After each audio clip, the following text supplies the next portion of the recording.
حضرت عمر فاروق رضی اللہ تعالیٰ عنہ سے مذاق کرنے کا انجام کیا ہوا؟ حضرت عمر فاروق رضی اللہ تعالیٰ عنہ نے ایک شخص سے پوچھا کہ تمہارا اور تمہارے والد کا کیا نام ہے؟ تو اس شخص نے کہا کہ میرا نام چنگاڑی ہے، میرے باپ کا نام شیلا ہے، میرے قبیلے کا نام آگ ہے اور میرے گاؤں کا نام گرمی ہے۔ حضرت عمر فاروق رضی اللہ تعالیٰ عنہ نے کہا، اے شخص تو اپنے گھر جا۔ اس شخص نے جیسے ہی آپ رضی اللہ تعالیٰ عنہ سے یہ سنا تو وہ فوراً اپنے گھر چلا گیا۔ جیسے ہی وہ شخص اپنے گھر گیا تو اس کی چیخیں نکل گئی۔ آخر کار اس نے اپنے گھر میں ایسا کیا دیکھ لیا تھا کہ اس کی گھر جاتے ہی چیخیں نکل گئی۔ پیارے دوستو، یہ سب کچھ جاننے کے لیے دیکھیے ہماری آج کی ویڈیو۔ حضرت عمر بن خطاب رضی اللہ تعالیٰ عنہ کی خلافت ہر پہلو سے مثالی تھی۔ ہر معاملے میں خلیفہ رشید اپنے آپ کو ذمہ دار مانتے تھے اور اپنی آیا کی ہر ضرورت کا خیال رکھتے تھے۔ نظم حکومت مضبوط بنیادوں پر قائم تھا، ارادے بلند تھے، مواصلات کا نظام بہترین تھا، راستے محفوظ اور بہترین انداز میں بنائے گئے تھے۔ مصر اور مدینہ کا فاصلہ خاصا طویل تھا،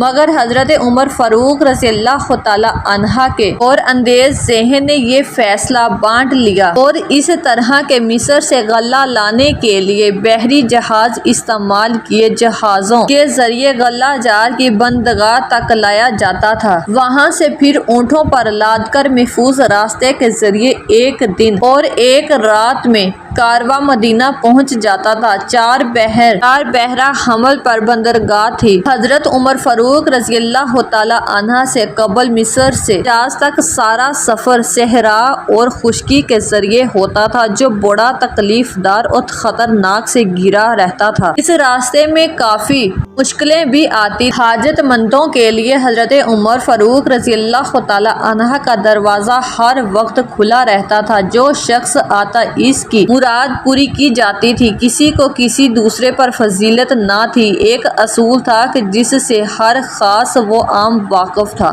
وہ یہ کہ جو زیادہ نیک اور متقی تھا وہی زیادہ محترم تھا۔ جس نے اعمال خیر اور جہاد اسلام میں زیادہ خدمات سر انجام دی تھی وہی دوسروں پر فوقیت رکھتا تھا۔ اس کے علاوہ کوئی دوسرا معیار نہ تھا جس سے لوگوں کا مرتبہ بلند کیا جاتا۔ جب حقداروں کو ان کا حق نہ ملے اور صحابہ استحقاق کے مقابلے میں بااثر لوگوں کو ترجیح دی جانے لگی تو فساد پھیل جانا فطرتی امر ہے۔ حکمران اگر یہ اصولی پیش نظر رکھیں کہ جس شخص نے امت کے لیے زیادہ قابل قدر خدمات سر انجام دی ہے اسی کی عزت افزائی اور قدر کی جائے تو اس سے زیادہ صحت مند جہان پروان چڑھتا ہے۔ لوگ بھلائی اور خیر کے کاموں میں ایک دوسرے سے آگے بڑھنے کی کوشش کرتے ہیں اور نیکیاں برائیوں پر غالب آ جاتی ہیں۔ جریر بن حارم بن حسین سے مروی ہے، کچھ لوگ امیر المومنین حضرت عمر فاروق رضی اللہ تعالیٰ عنہ کے دروازے پر آئے۔ ان میں صحابہ بدر بھی تھے اور قریش بھی۔ ان لوگوں نے اندر آنے کی اجازت مانگی۔ صحابہ بدر میں سے صہیب، خیب، عیاب، عمار اور بلال کو اندر آنے کی اجازت مل گئی، جبکہ ابو سفیان، حارثین، ہشام اور سہیل بن عمر کو باہر انتظار کرنا پڑا۔ یہ سب ہی بزرگ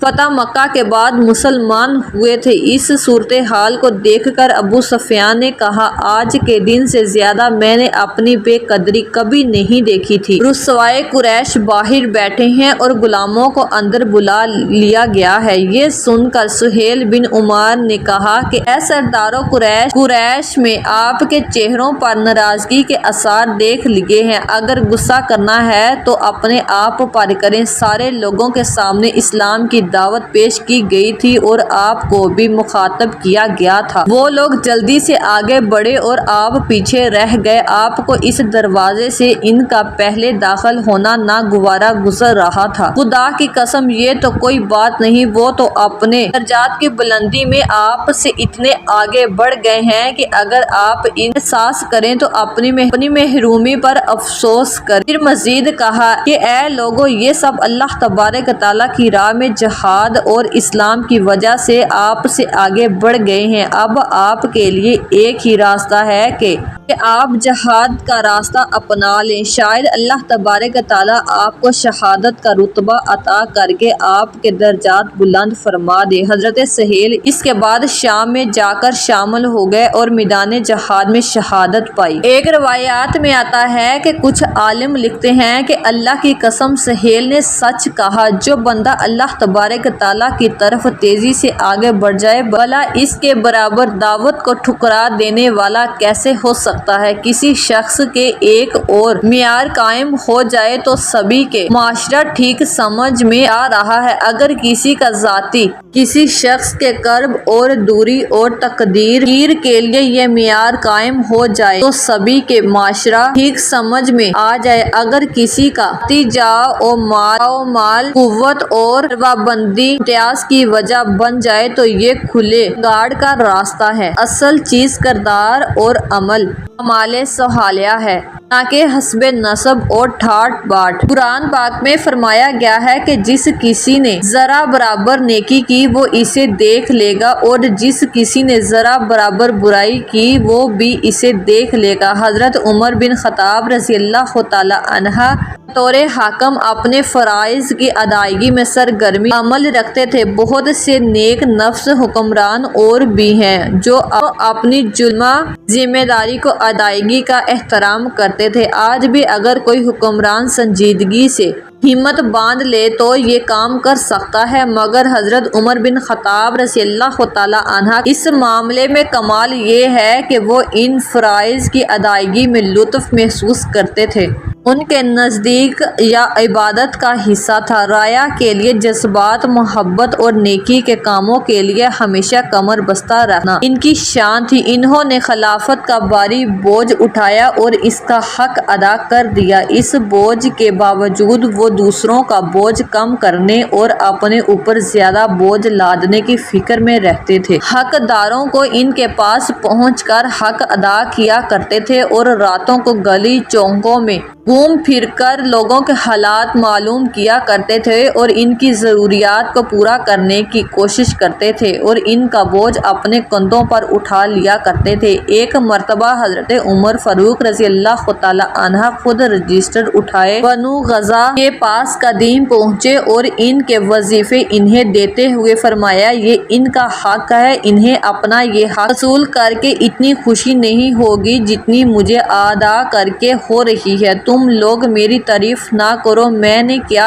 تیر مارا ہے، بس اپنا فرض ادا کیا ہے۔ ایک دن امیر المومنین حضرت عمر فاروق رضی اللہ تعالی عنہ نے ایک شخص سے پوچھا کہ تمہارا اور تمہارے والد کا کیا نام ہے اور تمہارا پتہ کیا ہے؟ تو اس شخص نے کہا کہ میرا نام جمرہ یعنی چنگاری ہے اور میرے والد کا نام شہاب یعنی شعلہ ہے اور میرے قبیلے کا نام حرقہ یعنی آگ اور میرے گاؤں کا نام گرمی ہے۔ آپ رضی اللہ تعالی عنہ نے پوچھا کہ گرمی والا گاؤں کہاں ہے؟ تو اس شخص نے کہا یعنی شعلہ والی جگہ۔ یہ سب سننے کے بعد حضرت عمر فاروق رضی اللہ تعالی عنہ نے فرمایا، اے شخص تو اپنے گھر جاؤ۔ اور وہ شخص جیسے ہی اپنے گھر گیا، تو اپنے گھر جا اور گھر والوں کی خبر لے کہ تیرے سب گھر والے آگ میں جل کر مر چکے ہیں اور تیرا گھر جل کر تباہ و برباد ہو چکا ہے۔ وہ شخص گھر گیا تو دیکھا کہ واقعی گھر میں آگ لگی ہوئی ہے اور گھر کے تمام لوگ جل کر مر چکے ہیں۔ اللہ تبارک تعالیٰ نے حضرت عمر فاروق رضی اللہ تعالی عنہ کی بات کو سچ فرما دیا کہ وہ شخص اپنے الفاظ سے عمر فاروق رضی اللہ تعالی عنہ کی شان میں گستاخی کر رہا تھا تو اس کا انجام برا ہو گیا۔ ایک مرتبہ حضرت عمر فاروق رضی اللہ تعالی عنہ نے ایک عظیم لشکر ایران کے شہر نہابند میں بھیجا اور نہابند شہر مدینہ طیبہ سے سینکڑوں میل کی دوری پر ہے اور اس اسلامی لشکر کے امیر حضرت ساریہ رضی اللہ تعالی عنہ تھے۔ حضرت عمر فاروق رضی اللہ تعالی عنہ نے ایک دن مدینہ طیبہ کی مسجد نبوی میں جمعہ کا خطبہ دے رہے تھے کہ امیر المومنین حضرت عمر فاروق رضی اللہ تعالی عنہ نے بیچ خطبے میں خطبہ بند کر کے 3 مرتبہ فرمایا، یا سایۃ الجبل، یا سایۃ الجبل، یا سایۃ الجبل، یعنی اے ساریہ پہاڑ کی طرف دیکھو، یعنی اے ساریہ پہاڑ کی طرف دیکھو، اے ساریہ پہاڑ کی طرف دیکھو، اے ساریہ پہاڑ کی طرف دیکھو۔ مدینہ مسجد نبوی کے تمام نمازی حیران پریشان ہو گئے کہ آخر معاملہ کیا ہے کہ امیر المومنین نے خطبہ کے بیچ میں خطبہ کو بند کر کے حضرت ساریہ کو آواز دے رہے ہیں، جبکہ حضرت ساریہ مدینہ طیبہ کے سینکڑوں میل دور ملک ایران کے شہر نہابند شہر میں دشمنان اسلام کیسے جنگ کر رہے ہیں۔ کچھ عرصے کے بعد نہابند سے ایک شخص قاصد آیا۔ امیر المومنین حضرت عمر فاروق رضی اللہ تعالی عنہ نے اس قاصد سے جنگ کا حال دریافت کیا تو اس نے بتایا کہ قریب تھا کہ ہمارا اسلامی لشکر شکست کھا لیتا اور ہمارے دشمن کا لشکر ہم پر کامیاب ہو جاتا۔ ہم سب کو ایک آواز سنائی دی جو امیر المومنین کی آواز میں تھی کہ اے پہاڑ کی طرف دیکھو۔ اس آواز کو ہم نے 3 مرتبہ سنا۔ اس آواز کو سن کر ہم نے پلٹ کر اپنے پیچھے باہر کی طرف دیکھا تو دشمنوں کا ایک بھاری لشکر جو بہت قریب تھا کہ جو پہاڑی کی طرف سے اسلامی فوج پر حملہ کرنے والا ہے، اور اس وقت تک ہم اس لشکر سے بے خبر تھے، لیکن جیسے ہی ہم نے یہ آواز سنی ہم نے فوراً باہر کی طرف بھی حملہ کر دیا۔ دشمن کی فوج ماری گئی اور کچھ لوگ بھاگ گئے اور اللہ تبارک تعالیٰ نے اسلامی لشکر کو کامیابی عطا فرمائی اور شہر نہابند پر اسلام کا جھنڈا بلند ہو گیا اور دشمن کا سارا منصوبہ امیر المومنین حضرت عمر فاروق رضی اللہ تعالی عنہ کی کرامت سے ناکام ہو گیا۔ ایک مرتبہ حضرت علی مرتضیٰ رضی اللہ تعالی عنہ فرماتے ہیں کہ میں نے اپنے محبوب حضرت محمد مصطفیٰ صلی اللہ علیہ وسلم کے وصال شریف کے بعد خواب دیکھا کہ میں نے اپنے پیارے نبی حضرت محمد مصطفیٰ صلی اللہ علیہ وسلم کے پیچھے نماز پڑھ رہا ہوں۔ نماز ختم ہو گئی تو میں نے دیکھا کہ ایک شخص کھجور کا گچھا لے کر آیا اور حضور صلی اللہ علیہ وسلم کی خدمت اقدس میں پیش کیا اور عرض کیا کہ میں ان کھجوروں کو نمازیوں میں تقسیم فرما دے۔ آپ صلی اللہ علیہ وسلم نے کھجور کا وہ گچھا لیا اور نمازیوں کے درمیان تقسیم فرمانا شروع کیا۔ حضرت مولا علی مرتضیٰ رضی اللہ تعالی عنہ بیان کرتے ہیں کہ جب میری باری آئی میں نے خیال کیا کہ میں رسول اللہ صلی اللہ علیہ وسلم کی خدمت میں عرض کروں کہ میں 3 دن سے بھوکا ہوں، میں 3 دن سے فاقے میں ہوں، مجھے زیادہ کھجوریں عطا کر دیجیے اور تو بہتر ہوگا۔ تو حضور صلی اللہ علیہ وسلم نے مجھ کو زیادہ حصہ نہیں دیا۔ میں خواب میں بیدار ہوا اور نماز فجر کے لیے مسجد میں گیا اور حضرت عمر فاروق رضی اللہ تعالی عنہ کے پیچھے نماز پڑھی۔ نماز کے بعد ایک صحابہ کھجور سے بھرا ہوا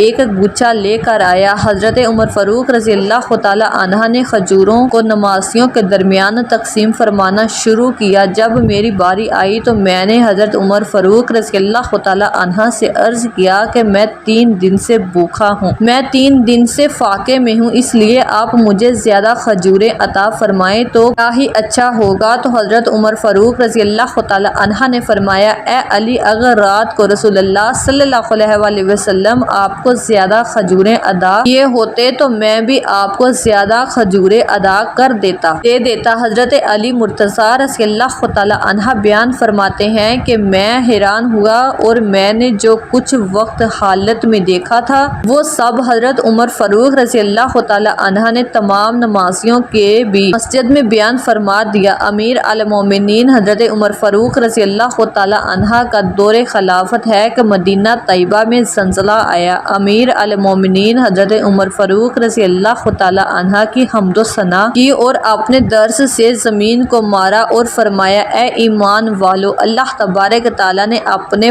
نیک بندوں کو کتنا اونچا مرتبہ عطا فرمایا ہے اور زمین کو محبوب بندوں کے فرما دیا ہے۔ دیکھو کہ حضرت عمر فاروق رضی اللہ تعالی عنہ کے حکم سے زمین ٹھہر گئی اور زلزلہ ختم ہو گیا۔ یہ شان عظمت حضرت عمر فاروق رضی اللہ تعالی عنہ کی تھی۔ تو آپ صلی اللہ علیہ وسلم کی شان و عظمت کو پہچان سکتا ہے۔ تو پیارے دوستو، یہ ہوتی ہے اللہ والوں کی شان۔ اللہ تبارک تعالیٰ سے دعا ہے کہ اللہ تبارک تعالیٰ ہمیں نبیوں کے نقش قدم پر چلنے کی توفیق عطا فرمائے اور زیادہ سے زیادہ اللہ تبارک تعالیٰ کی عبادت کرنے کی توفیق عطا فرمائے۔ آمین ثم آمین یا رب العالمین۔ امید ہے کہ آپ سب کو ہماری آج کی ویڈیو پسند آئی ہوگی۔ اگر آپ کو ہماری ویڈیو پسند آئی ہو تو ہماری ویڈیو کو لائک اور شیئر ضرور کیجیے گا۔ اس طرح کی ہماری ویڈیو دیکھنے کے لیے ہمارے چینل کو ضرور سبسکرائب کریں۔ شکریہ۔